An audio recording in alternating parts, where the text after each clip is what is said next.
Մենք մշտապես հպարտացել ենք, որ առաջի քրիստոնյա պետությունն ենք,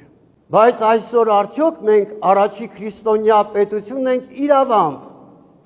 ճշմարտապես։ Իմ փորձառությունից կարող եմ ասել եւ շատերը կարող է տեսած լինեք եւ վկայեք,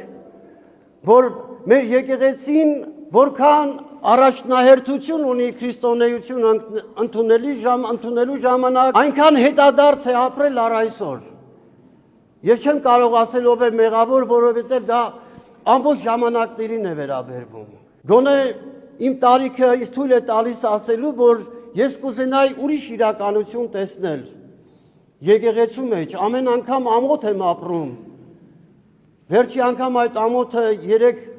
պսակ են կատարում եկեղեցում եւ հայր մեր աղոթքն ենք ասում եւ ոչ մեկ ոտքի չի կանգնում։ Ոտքի չի